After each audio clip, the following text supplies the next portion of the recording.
हर माँ बाप का सपना होता है कि उनका बच्चा आगे बढ़े, कुछ बड़ा करे, लेकिन सही स्कूल का चुनाव करना सबसे बड़ा कदम होता है। तो आइए नारायण विद्यालय में, जहाँ सिर्फ किताबों की पढ़ाई नहीं, लेकिन बच्चों के आने वाले फ्यूचर को ब्राइट किया जाता है। यहाँ प्री प्राइमरी से 12वीं साइंस और कॉमर्स की पढ़ाई इंग्लिश और गुजराती मीडियम में उपलब्ध है। साथ ही 12वीं कॉमर्स, इंग्लिश और गुजराती मीडियम के 100% रिजल्ट ने तो कमाल ही कर दिया है। तो अपने एजुकेशन के सपनों को दो उड़ान और परिवार का नाम करो रोशन। नारायण विद्यालय, शक्तिनाथ भरूच के संग, क्योंकि एडवांस एजुकेशन का एक ही नाम, नारायण विद्यालय।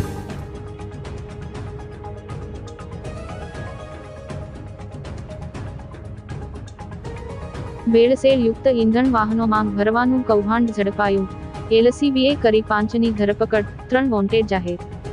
ભરૂચ નેશનલ હાઈવે નંબર 48 પર અંકલેશ્વરના મોતાલી ગામ પાસે માય ઇકો એનર્જીના નામે ચાલતા પંપ પર ઉદ્યોગો માંગ વપરાતું જ્વલનશીલ ઓઇલ ડીઝલમાં મિક્સ કરી વેચવાનું કૌભાંડ ભરૂચ એલસીબીની ટીમે ઝડપી પાડ્યું હતું।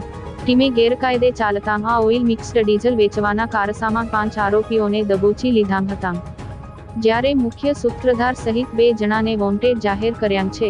ટીમે સ્થળ પરથી કુલ 41.86 લાખનો મુદ્દામાલ જપ્ત કર્યો છે।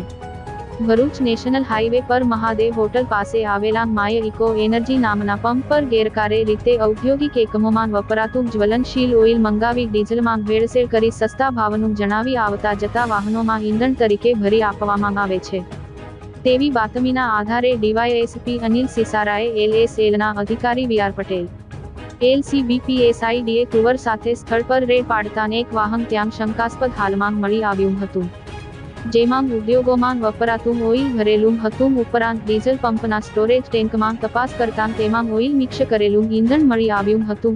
ટીમે આ કેસમાં હિતેન મનસુખ કાનકડિયા રહેવાસી રામવાટિકા બંગલોઝ, કામરેજ, સુરત, રાહુલ અમીરચંદ સહાની રહેવાસી મીરાનગર, અંકલેશ્વર, અંકિત ઇન્દ્ર પ્રવેશ સિંઘ રહેવાસી મંગલદીપ, મોતાલી ગામ, અલ્પેશ દલસુખ પરમાર રહેવાસી મોટા સાંજા, ઝઘડિયા તેમજ નવીન દેવા ઠાકોર રહેવાસી બામરોલી, પાટણને ઝડપી પાડ્યા હતા, જ્યારે પંપના માલિક દિવેશકુમાર સિંઘ રહેવાસી અંકલેશ્વર, મૂળ રહેવાસી બિહાર તેમજ રાઘુ વેલજી ડાંગર રહેવાસી મુન્દ્રા, કચ્છને વોન્ટેડ જાહેર કર્યા હતા। પોલીસે સ્થળ પરથી 35,786 લીટર શંકાસ્પદ પ્રવાહી ટેન્કરો સહિત કુલ 41.86 લાખનો મુદ્દામાલ જપ્ત કર્યો હતો। બરોડા રેન્જ આઈજી શ્રી સંદીપ સિંહ સાહેબ તેમજ ભરૂચ એસપી શ્રી મયુર ચાવડા સાહેબ દ્વારા એવી સૂચના આપવામાં આવેલી છે કે આપણા ભરૂચ જિલ્લાની અંદરથી એક નેશનલ હાઈવે 48 પસાર થતો હોય છે, જેની અંદરથી ભારે માત્રામાં વાહનો પસાર થતા હોય છે।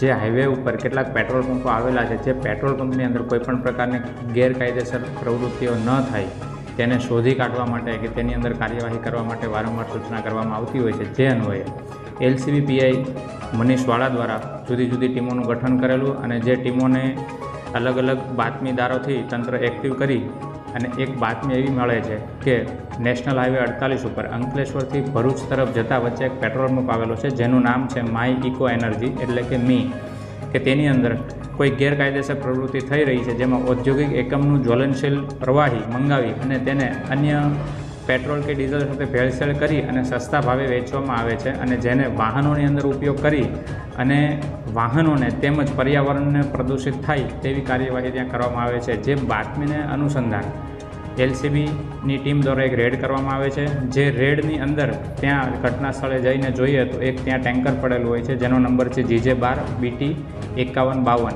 જે ટેન્કરમાંથી એ જ ટાઈમ દરમિયાન તે એક લો ક્વોલિટીનું એટલે કે ભેળસેળયુક્ત પ્રવાહી જે છે તે ત્યાંના ટેન્કરમાંથી જે સ્ટોરેજ યુનિટ છે, સ્ટોરેજ યુનિટની અંદર ભરવામાં આવી રહ્યું હતું અને ત્યારબાદ આપણે ત્યાં જઈને એમણે જોયું કે ભાઈ આ કઈ રીતની આખી પ્રોસિજર ચાલી રહી છે, તો ત્યારે એની અંદર જોતાં તે કોઈ પ્રોપર જવાબ આપી શક્યા ન હતા। ત્યારબાદ તેમની પાસેથી બિલ્ટી વગેરે માંગવામાં આવેલી હતી, તો એક જ ટેન્કરની તેમની પાસે 2 અલગ અલગ પ્રકારની બિલ્ટીઓ જોવામાં મળેલી હતી, જે સંપૂર્ણ શંકાસ્પદ જણાઈ આવેલી હતી। તો જેને અનુસંધાને એવું લાગ્યું કે આમાં કોઈપણ પ્રકારનું કંઈ ગુનાહિત કાર્યવાહી થઈ રહેલ છે, જેની પ્રાથમિક તપાસમાં આપણને એવું જાણવા મળેલ છે કે તેની અંદર ઇન્ડસ્ટ્રીયલ માટે જ વપરાતું જ્વલનશીલ પ્રવાહી રેગ્યુલર પેટ્રોલ કે ડીઝલની અંદર મિક્સ કરે છે અને અન્ય વાહનો જે ત્યાં પેટ્રોલ પુરાવા આવે છે તેને સસ્તા ભાવે આપે છે અને વાહનોને તેમજ પર્યાવરણને નુકસાન કરે છે। જે અન્વયે ગુનો નોંધી આપણે હાલ 7 આરોપીઓ તેમાં જણાઈ આવે છે, જેમાંથી 5 આરોપીની અટક કરેલી છે અને અન્ય 2 આરોપી જે છે જેને વોન્ટેડ જાહેર કરી અને તેમને પકડવાની કામગીરી આગળ ધરેલ છે। આ ઉપરાંત અગર કેસની અંદર સંપૂર્ણ કેસમાં જોવા જઈએ તો ટોટલ 41 લાખનો મુદ્દામાલ આપણે કબજે કરેલ છે, જેમાંથી એક ટેન્કર છે તેમજ 35,000 લીટર જેટલું જ્વલનશીલ કે જે લો ક્વોલિટીનું પ્રવાહી જે છે તેને પણ કબજે કરવામાં આવેલ છે, તેમજ આરોપીઓ પાસેથી કેટલાક મુદ્દેમાલ કબજા કરવામાં આવેલ છે અને આ સંપૂર્ણ કાર્યવાહી હાલ કાયદેસર રીતે આગળ વધી રહી છે.